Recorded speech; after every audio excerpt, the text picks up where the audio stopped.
নমস্কাৰ সৰু অসমৰ দৰ্শকসকল। প্ৰথমটো খবৰ, ভাৰতৰ ক্ৰিকেট খেলুৱৈ মহেন্দ্ৰ সিং ধোনীৰ আজি 7 জুলাই তাৰিখে জন্মদিন। 45 বছৰীয়া হ'ল প্ৰাক্তন ক্ৰিকেট খেলুৱৈগৰাকী।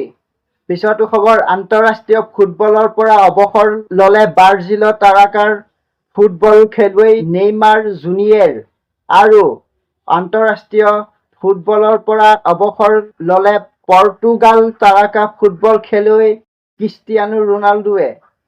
পিছতো খবৰ, ইথানলযুক্ত পেট্ৰলৰ বিৰুদ্ধে অসম বিধানসভা চৌহদত ব্যতিক্ৰমী প্ৰতিবাদ বিধায়ক অখিল গগৈৰ।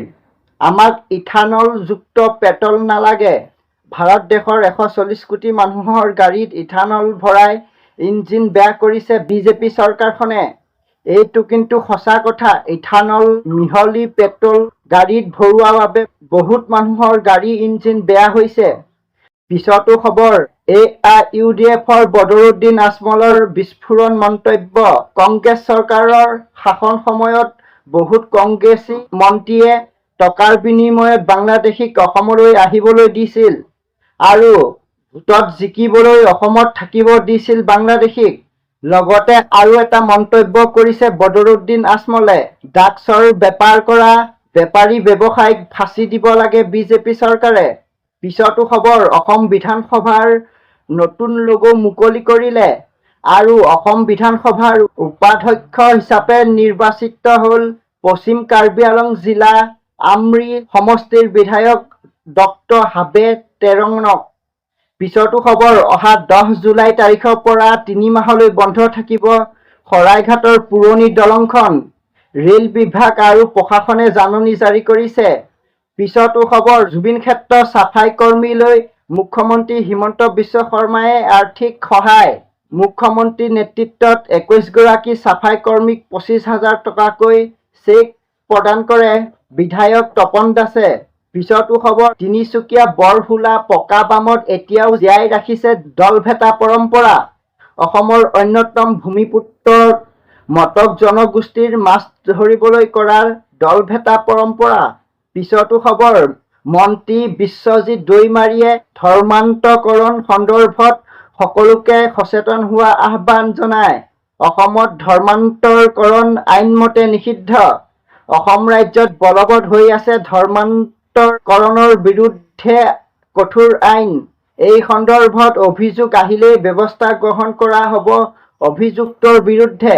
পিছতো খবৰ, ভাৰতীয় জনসংঘৰ প্ৰতিষ্ঠাপক ডক্টৰ শ্যামা প্ৰসাদ মুখাৰ্জীৰ ঐতিহাসিক অৱদানক লৈ কেন্দ্ৰীয় গৃহমন্ত্ৰী অমিত শ্বাহৰ মন্তব্য। ডক্টৰ শ্যামা প্ৰসাদ মুখাৰ্জী নোহোৱা হ'লে ভাৰতত নাথাকিলহেঁতেন কাশ্মীৰ আৰু অসম পশ্চিমবংগ বাংলাদেশৰ অংশ হ'লহেঁতেন।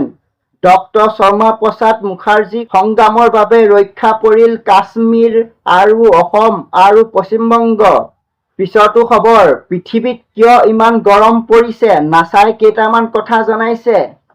নাছাৰ তথ্য অনুসৰি পৃথিৱীয়ে প্ৰতি বছৰে প্ৰায় 365 দিন 6 ঘণ্টা 9 মিনিট সূৰ্যক এবাৰ প্ৰদক্ষিণ কৰে।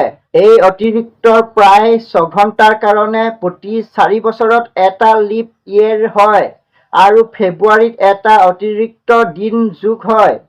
পৃথিৱীৰ কক্ষপথ সম্পূৰ্ণৰূপে গোলাকাৰ নহয়, বৰং কিছু উপবৃত্তাকাৰ বা এলিপ্টিকেল।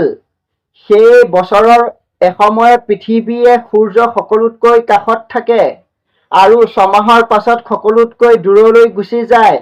সূৰ্যৰ সকলোতকৈ কাষৰ অৱস্থাক কোৱা হয় পেৰিহেলিয়ন, যি সাধাৰণতে প্ৰতি বছৰৰ 4 জানুৱাৰীৰ আশে-পাশে ঘটে। তেতিয়া পৃথিৱী আৰু সূৰ্যৰ দূৰত্ব থাকে প্ৰায় 147.09 মিলিয়ন কিলোমিটাৰ। অন্যহাতে 6 জুলাইৰ আশে-পাশে এই সময়খিনিত এফেলিয়নৰ সময়ত এই দূৰত্ব বাঢ়ি প্ৰায় 152.1 মিলিয়ন কিলোমিটাৰ হয়।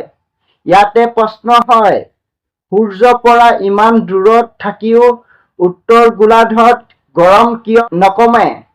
ইয়াৰ উত্তৰ লুকাই আছে পৃথিৱীৰ 23.5 ডিগ্ৰী অক্ষীয় হেলত থকাৰ মাজত। ঋতু পৰিৱৰ্তনৰ বাবে পৃথিৱী আৰু সূৰ্যৰ দূৰত্ব নহয়, বৰং এই অক্ষীয় হেলনেই প্ৰধান কাৰণ। জুলাই মাহত উত্তৰ গোলাৰ্ধ সূৰ্যৰ দিশত বেছি ঢাল খায়, ফলত সূৰ্য পোহৰ পোনপটীয়াকৈ এই অঞ্চলত পৰে আৰু দীৰ্ঘৰ দৈৰ্ঘ্যও বেছি হয়। ইয়াৰ ফলত তাপমাত্ৰা বৃদ্ধি পায় আৰু গ্ৰীষ্মকাল অনুভূত হয়। বিজ্ঞানীয়ে জনোৱা মতে গ্ৰীষ্মকালীন সময়ত সূৰ্যৰ ৰশ্মি উত্তৰ গোলাৰ্ধৰ মাজ অংশত শীতকালৰ তুলনাত প্ৰায় 3 গুণ বেছি তাপ সৰবৰাহ কৰে। সেয়ে পৃথিৱীৰ সূৰ্য পৰাৰ কিছু দূৰত থাকিলেও সেই প্ৰভাৱ ঋতুৰ ওপৰত খুব এটা বেছিকৈ নপৰে। নাছাৰ মতে উত্তৰ গোলাৰ্ধৰ গ্ৰীষ্ম দক্ষিণ গোলাৰ্ধৰ তুলনাত প্ৰায় 2ৰ পৰা 3 দিন বেছি দীৰ্ঘ হয়। ইয়াৰ ফলত সূৰ্যই উত্তৰ গোলাৰ্ধৰ স্থলভাগক আৰু বেছি সময় উত্তপ্ত কৰাৰ সুযোগ পায়। আজিলৈ বাতৰি ইমানেই আছিল। জয় আই অসম।